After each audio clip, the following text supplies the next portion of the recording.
हमारे YouTube channel Dinesh tutorials Bilaspur में आपका स्वागत है। आप इस वीडियो को अंत तक ज़रूर देखिएगा।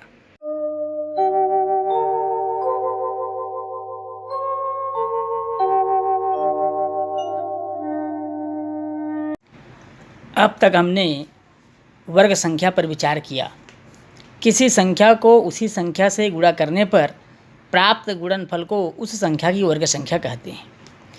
आज हम पढ़ रहे हैं घन संख्याएं। पूर्व की क्लास में हमने वर्ग और वर्गमूल पढ़ा था। आज हम पढ़ेंगे घन संख्याएं क्यूब नंबर्स। यदि अब गुणनफल को, जो वर्ग संख्या हमने प्राप्त किया था, उस गुणनफल को पुनः उसी संख्या से गुणा कर दिया जाए, तब प्राप्त संख्या उस संख्या की घन संख्या बन जाएगी। जैसे 2 गुणा 2, ये 4 का वर्गमूल है 2, और 2 का वर्ग होता है 4। अब इसी वर्ग में उसी संख्या को फिर गुणा कर देंगे तो हमको प्राप्त होगा 8। कितना प्राप्त होगा? 8 प्राप्त होगा। यह 8 2 के घन के रूप में प्रदर्शित किया जा सकता है, अर्थात 2 की घात 3 के रूप में प्रदर्शित किया जा सकता है। अब हम इसको कह सकते हैं कि 2 का घन 8 होगा। 2 का घन 8 होगा, अर्थात घन का मतलब हुआ उसी संख्या में उसी से 3 बार गुणा, ये कहलाता है घन। जैसे फॉर एग्जाम्पल 343, ये 343 हमको मिलेगा 7 का 3 बार गुणा करने से, अर्थात उसी संख्या में उसी का 3 बार गुणा करने से जो हमको प्राप्त होगा वह उस संख्या का घन होगा। इसे हम 7 का घात 3 के रूप में प्रदर्शित कर सकते हैं। अब यहाँ 8 है, 343 है, ये क्रमशः 2 और 7 का घन है। 2 और 7 की घन संख्याएं हैं। इस प्रकार की संख्याएं घन संख्याएं कहलाती है।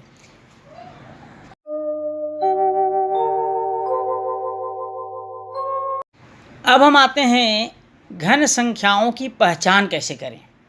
कोई संख्या घन संख्या है या नहीं, इसकी पहचान कैसे होगी। वर्ग संख्याएं पहचानने के लिए हमने अभाज्य गुणनखंडों के जोड़े बनाए थे, आप सबको पता है। जिनके पूरे जोड़े बन गए थे वे वर्ग संख्याएं थी। घन संख्याओं के लिए इसी को आगे बढ़ा देते हैं। जैसे अभी आपने देखा 8 को हम 2 गुणित 2 गुणित 2 इस रूप में हमने लिखा, अर्थात अभाज्य गुणनखंड पर हमें पता चलता है कि 2 को 2 के साथ 3 बार गुणा किया गया है, और इनसे तिगड़ी बनाने पर, ये देखिए वर्गमूल में हमने 2 का जोड़ी बनाया था। यहाँ तिगड़ी बनाएंगे, त्रिक बनाएंगे, अभाज्य गुणनखंड बन रहा है। इस अभाज्य गुणनखंड का 3 बार 2 गुणित 2 गुणित 2 आया, तो हम कह सकते हैं कि 2 का घात क्या होगा? 3 होगा, जो 8 का घन होगा, 8 का घन मूल होगा, अर्थात 2 का घन होगा 8। इसी प्रकार 27, मान लीजिए संख्या है 27, इनका जब हम गुणनखंड करेंगे, अभाज्य गुणनखंड करेंगे, 3 गुणा 3 गुणा 3 प्राप्त होगा। इसमें कहने का मतलब ये हुआ कि 3 का 3 से 3 बार गुणा हो गया। अब मान लीजिए हम इसी में एक संख्या लेते हैं 24। हमने संख्या लिया 24। जब हम 24 का अभाज्य गुणनखंड करेंगे तब हमको मिलेगा 2 दूनी 4 दूनी 8 तिया 24, अर्थात 2 3 बार आया और 3 1 बार आया। इसका मतलब हुआ कि 2 के घन तो बनते हैं, लेकिन 3 यहाँ पर अकेला हो जाता है। इसलिए हम इस संख्या को कहेंगे 24 को कि यह घन संख्या नहीं है। इस तरह से हम घन संख्याओं की पहचान कर सकते हैं।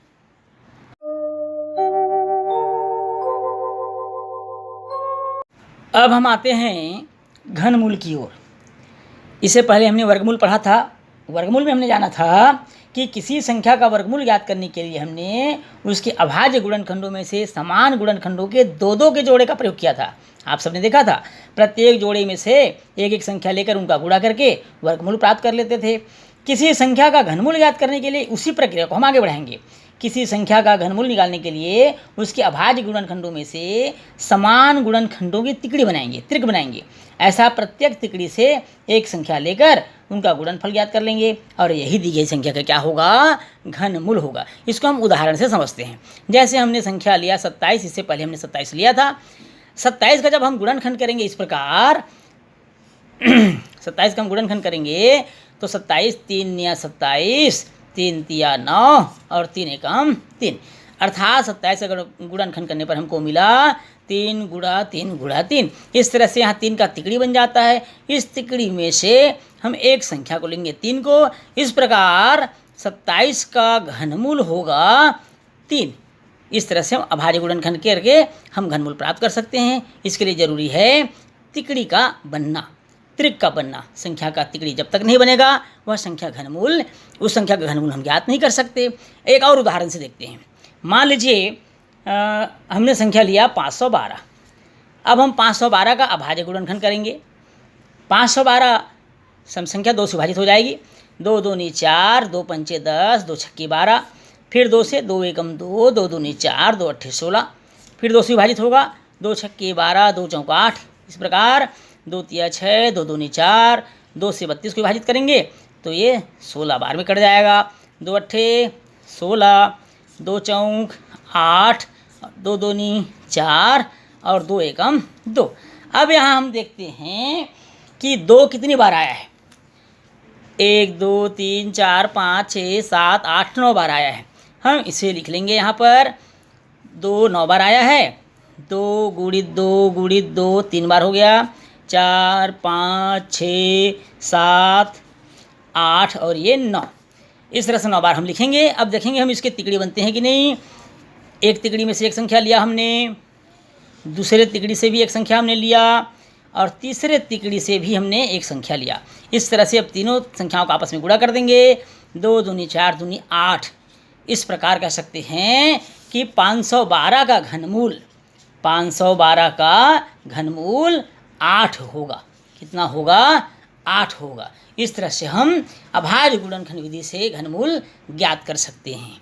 आप लोग को निश्चित रूप से समझ में आया होगा। यदि किसी प्रकार कोई डाउट हो तो आप कमेंट्स कर सकते हैं। धन्यवाद।